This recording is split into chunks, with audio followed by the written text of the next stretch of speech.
And here we are for our Albany Power 100 event. I'm joined by Blair Horner from NYPIRG, the legislative director. You took a little vacation from NYPIRG for a while, but now you're back, strong as ever.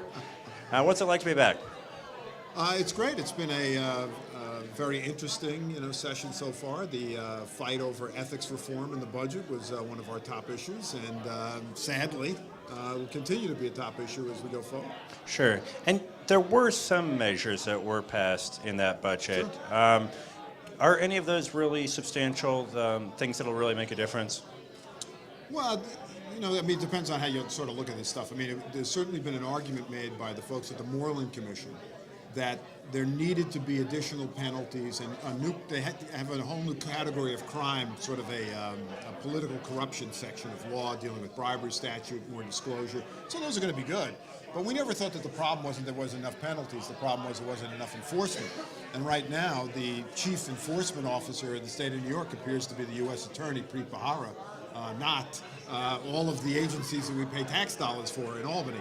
So we think there needs to be a lot more done there, and obviously much more needs to be done in terms of campaign finance because of independent expenditure campaigns and outside groups. Sure. Do you think we will get public financing at this session, other than just for the comptroller's race? Yeah, we thought the comptroller proposal that passed in the budget was really, it's just doomed to fail. It's almost designed to fail. And you can't set up out of nowhere a brand new system of public financing in 6 months for an election that happens in 6 months. So, the Board of Elections will do their hard work and try to figure it out. But hope springs eternal. I'm an optimistic guy. I wouldn't be able to keep doing this job if it wasn't for that.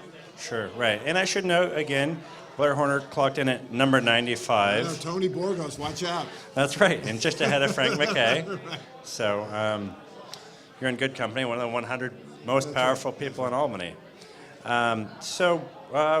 Beyond public financing, what are the key issues in good government circles? We were very involved in the DREAM Act. We're involved in the Superfund program, refinancing the Superfund program in brownfields. We were very involved in the legislation to ensure the continued funding of the health exchange. Also, there was something in the budget that prohibits the practice of surprise medical bills when patients unwittingly go out of network. They don't even know, and they end up staggering bills. I met a woman who had a $100,000 medical bill for an emergency situation. So that will be taken out. So that was good things in the budget. We have some issues. We put out a report a few weeks ago on the rating practices of auto insurance companies, and found that some of the largest auto insurance companies in the state take a look at your education background and your occupation when determining rates. But in the reverse of what people expect. A high school bank teller with the same exact driving record as a bank executive pays higher auto insurance rates than that executive. So we cover the waterfront on a lot of different issues, and those are some of them. Sure, great. Well, Blair Horner, thanks again. Congratulations. Thank you, and everyone should be reading City and State. That's right.